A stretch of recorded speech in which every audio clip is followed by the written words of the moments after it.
अच्छा भाई, अस्सलाम वालेकुम, welcome back to green tech solar Pakistan. भाई, सोलर पैनल्स की जो वोटेज है वो बढ़ती जा रही है और टेक्नोलॉजी का जो शिफ्ट है वो बहुत ड्रास्टिक आ चुका है। जहां आज से 10 साल पहले तक 180 वाट के सोलर पैनल होते थे और उससे 150 वाट के सोलर पैनल्स होते थे, तो आज आपको 750 वाट्स के सोलर पैनल भी मिल रहे हैं और डेवलपमेंट उससे ज़्यादा बड़े साइज़ में भी हो रही है। एज एन एंड यूज़र क्या फ़ायदे हैं इसके? 750 वाट या 700 वाट का सोलर पैनल अगर एक कंज्यूमर लेता है तो उसको क्या फ़ायदा है? कोई उसको एफिशिएंसी में फ़ायदा मिल रहा है, टेक्नोलॉजी उसमें ज़्यादा इंकॉर्पोरेटेड है, स्क्वायर फुटेज में फ़र्क आ रहा है, डिप्लॉयमेंट कॉस्ट में कमी आ रही है, क्या क्या फ़ायदे हैं? और फिर नुकसान भी डिस्कस कर लेते हैं अगर कोई नुकसानात हैं इसके बड़े सोलर पैनल के।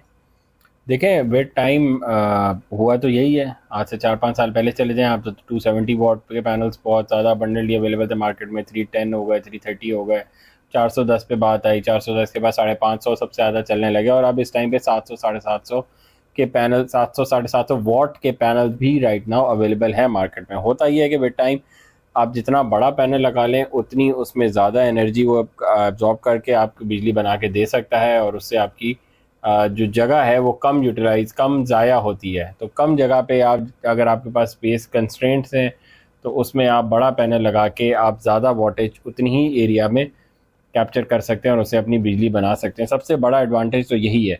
इसके साथ बड़े पैनल्स में साथ साथ ये भी होता है कि वो टेक्नोलॉजी भी एडवांस हो जाती है, उसमें आपकी एफिशिएंसी बढ़ जाती है, मॉडल्स नए होते हैं। जैसे जैसे आप बड़े वोल्टेज पे जाते हैं तो साथ में आपको टेक्नोलॉजी का शिफ्ट भी मिलता है।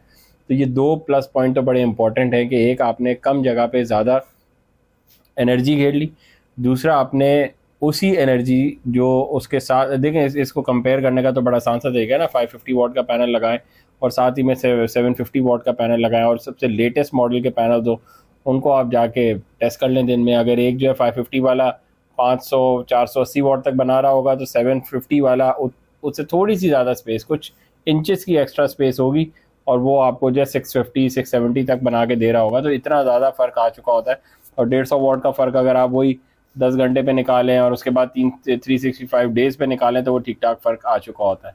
तो ये सबसे बड़ा फ़र्क तो यही है। सही है। और अगर इसमें आपको ज़्यादा आसान टेस्ट चाहिए तो आप 540 वाट का सोलर पैनल ले लें, ठीक है। 540 वाट्स का, और उसके अगेंस्ट में आप ले लें 585 590 वाट का ले लें एन टाइप का सोलर पैनल। ठीक है। तो दोनों का साइज जो है वो आपको सेम मिलेगा। 540 वाट का पी टाइप का पैनल वर्सेस 590 वाट का एन टाइप पैनल, दोनों की जो स्क्वायर फुटेज है वो एग्जैक्टली द सेम होगी। एक ही ब्रांड का ले लें, जिंको का ले लें या लॉन्गी का ले लें, तो वो रफली जो साइज आएगा वो 90 इंच बाय 45 इंच आएगा।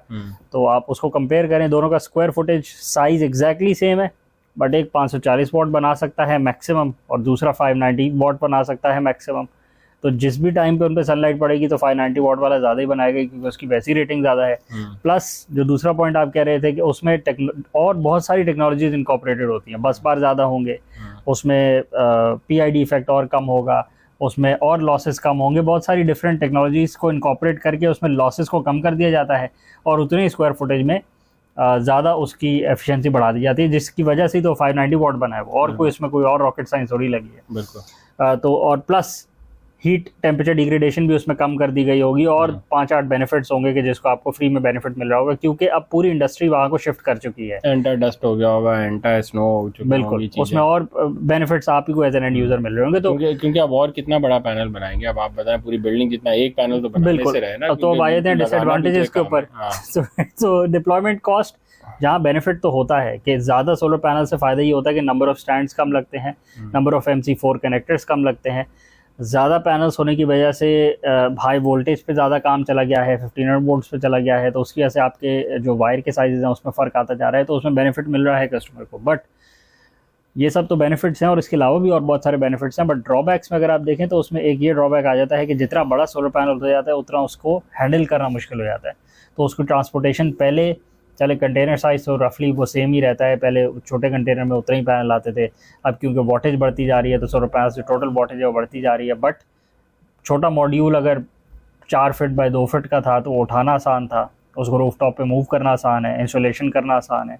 स्टैंड ज़्यादा लगते हैं, बिल्कुल जेन्युइन बात है, बट उसमें फ्लेक्सिबिलिटी कम होती है, उसके उड़ने के चांसेस कम होते हैं क्योंकि उसका स्क्वायर फुटेज कम होता है। But on the other hand जो आपका 6.5 पौने 7 फीट 7.5 फीट का जो सोलर पैनल है उसको उठाना ही बड़ा मुश्किल है, उसको रूफ टॉप पे मूव करना ही मुश्किल है।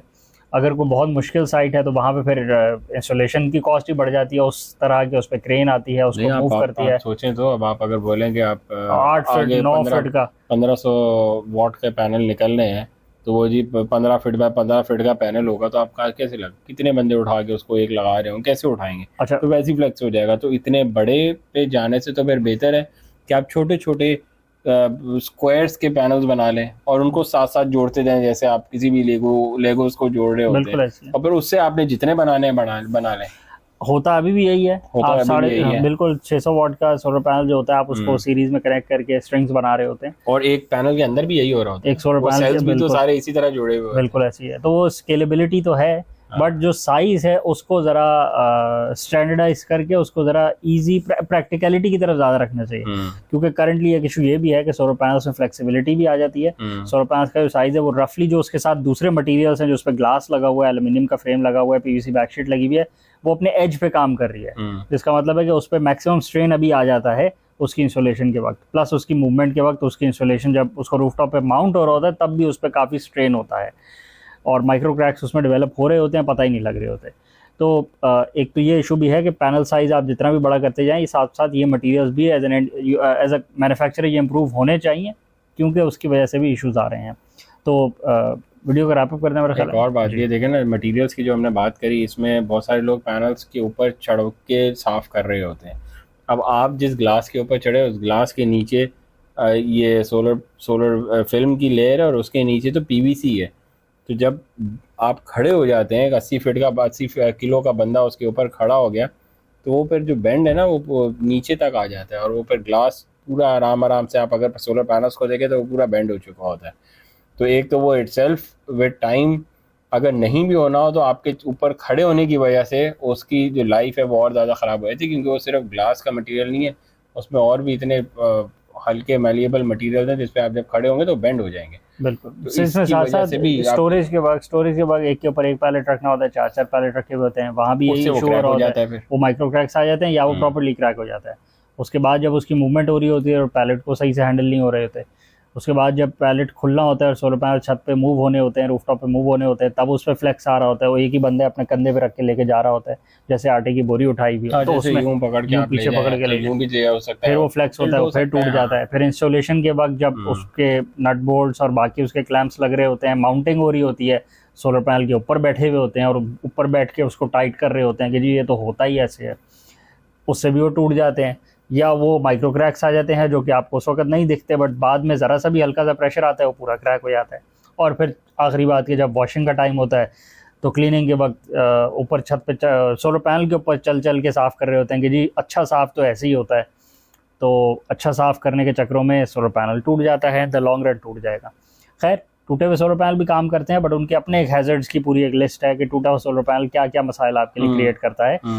लेकिन अगर टूटा हुआ सोलर पैनल ही बहुत अच्छा सोलर पैनल होता है तो फिर कंपनी भी आपको तोड़ के दे रही होती है। असल मकसद तो नए सोलर पैनल का यही होता है कि वो वाटर प्रूफ है और उसको वाटर से डैमेज नहीं होता उसकी टॉप वाली सरफेस को। तो सोलर पैनल की हैंडलिंग बहुत इंपॉर्टेंट है, और जितना बड़े से बड़ा साइज़ होता जा रहा है उसके साथ साथ ये मसाइल भी आ रहे हैं कि उसकी हैंडलिंग और डेलिकेट होती जा रही है, कि जो ना कस्टमर इस बात पे कोई तवज्जो देता है और ना ही कोई और बेचने वाला उस बात पे तवज्जो दे रहा होता है, क्योंकि बेचने वाले का मकसद होता है सस्ता बेचना, ख़रीदने वाले का मकसद होता है उससे भी सस्ता ख़रीद लेना, और ये बीच में जो सारे प्रोसेस होते हैं सब नेगलेक्ट हो जाते हैं। नुकसान आखिर में यही हो रहा होता है, कुछ ज़्यादा तो नहीं हो रहा होता, सोलर पैनल टूट जाता है, बस दैट्स इट।